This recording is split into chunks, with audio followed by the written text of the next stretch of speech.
دنیا میں کسی بھی حصے میں رہنے والے مسلمان کعبہ کی طرف منہ کر کے نماز ادا کرتے ہیں جسے قبلہ کہتے ہیں۔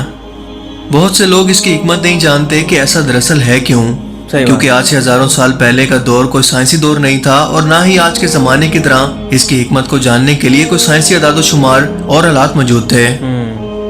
بہت سے غیر مسلموں کو آج بھی لگتا ہے کہ مسلمان کعبہ کو، جو کہ بس ایک کالے رنگ کا کیوب شیپ کا گھر ہے، اس کی عبادت کرتے ہیں۔ اس لیے وہ سوال کرتے ہیں کہ ہندوؤں کی طرح جس طرح سے وہ مندر جا کر اپنے خداؤں یا پتھروں سے بنی بے جان مورتیوں کی پوجا کرتے ہیں، اسی طرح سے مسلمان کعبہ کی عبادت کیوں کرتے ہیں؟ کیونکہ وہ بھی تو ایک بے جان پتھر سے بنی ہوئی عمارت ہے۔ ان دونوں کے اندر بھلا فرق کیا رہ گیا؟ دوستو، اسلام میں ایک اصول ہے کہ اگر دنیا کے کسی بھی کونے کے اندر کوئی مسلمان موجود ہے اور وہ نماز پڑھنا چاہتا ہے مگر اسے قبلہ کی ڈائریکشن کا علم نہیں اور نہ ہی اس کے پاس اس کے جاننے کا کوئی طریقہ موجود ہے، تو پھر کسی بھی طرف منہ کر کے وہ نماز پڑھ سکتا ہے جو ڈائریکشن اس کے لیے سب سے زیادہ ایکوریٹ ہو، کیونکہ اللہ پاک قرآن کریم کے اندر فرماتے ہیں اور مشرق اور مغرب سب خدا کا ہی ہے، تو جدھر تم رخ کرو ادھر خدا کی ہی ذات ہے، بے شک خدا صاحب وسعت اور باخبر ہے۔ اس آیت مبارکہ سے ہمیں پتہ چلا کہ کعبہ کی طرف منہ کرنے کا مقصد مسلمانوں کو متحد یا اکٹھا کر کے ایک بنانا ہے، کیونکہ ایک جگہ اگر مسلمانوں کے مجمع کو نماز ادا کرنی پڑے تو کوئی شخص اپنی مرضی سے مشرق کی طرف، کوئی مغرب کی طرف، کوئی شمال اور کوئی جنوب کی طرف منہ کر کے اپنی مرضی سے نماز پڑھنے کو ترجیح دے گا۔ اس لیے قبلہ ایک ڈائریکشن ہے سب مسلمانوں کو اکٹھا کر کے ایک لائن کے اندر لانے کے لیے، اس کا مقصد کعبہ کی عبادت ہرگز نہیں ہے، جس کا ثبوت ایک صحیح حدیث بھی ہے۔ صحیح مسلم کی حدیث کے مطابق حضرت عمر رضی اللہ تعالیٰ عنہ نے ایک بار حجر اسود، جو کہ جنت سے لایا گیا ایک کالا پتھر ہے، اس کی طرف اشارہ کر کے فرمایا، اے حجر اسود، تو نہ تو مجھے کوئی فائدہ دے سکتا ہے اور نہ ہی کوئی نقصان پہنچا سکتا ہے، میں بس تجھے اسی لیے چوم رہا ہوں کیونکہ میرے نبی نے بھی تجھے بوسہ دیا۔ حضرت عمر رضی اللہ تعالیٰ عنہ کے یہ الفاظ کہ تو صرف ایک پتھر سے زیادہ کچھ نہیں ہے جو کہ نہ مجھے کوئی فائدہ دے سکتا ہے اور نہ ہی کوئی نقصان پہنچا سکتا ہے، اس بات کا ثبوت ہے کہ مسلمان کعبہ کی عبادت نہیں کرتے بلکہ کعبہ کے رب کی کرتے ہیں، کیونکہ حجر اسود کو بھی مسلمان بوسہ دیتے ہیں، اس کی عزت کرتے ہیں، لیکن اس کی عبادت نہیں کرتے۔ حتیٰ کہ نبی پاک صلی اللہ علیہ وآلہ وسلم کے وقت میں بھی لوگ کعبہ کی چھت پر چڑھ کر اذان دیا کرتے۔ کیا کوئی شخص جو کہ کعبہ کی عبادت کرتا ہو اس کے اوپر کھڑے ہو کر اذان دینے کی ہمت بھلا کر سکتا ہے؟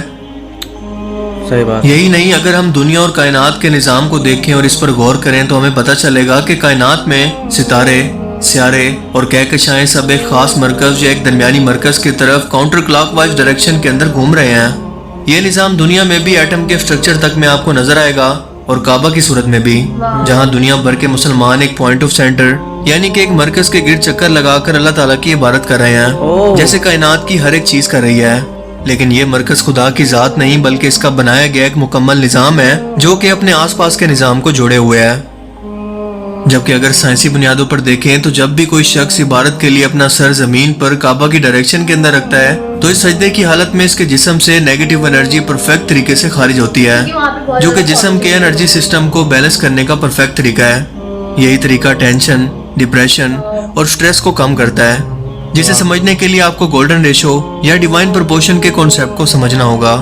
جس کی ویلیو فی کانسٹنٹ یعنی کہ 1.681 کے برابر ہوتی ہے، جس کے بارے میں بس اتنا کہوں گا کہ پوری دنیا کائنات کا نظام ایک اسپیسیفک فارمولے یا ایک نومیریکل ویلیو پر بنایا گیا ہے، جس کے اندر انسان کا جسم بھی شامل ہے۔ آپ کو پوری دنیا کائنات کے اندر اور ایون کے نیچر کے اندر ہر جگہ پر بس یہی ایک فارمولہ نظر آئے گا۔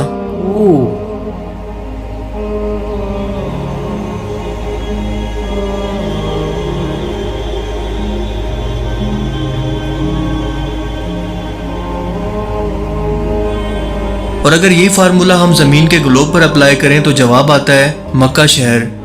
یعنی زمین کا ایسا مقام جہاں پر سب سے زیادہ انرجک فیلڈ موجود ہے،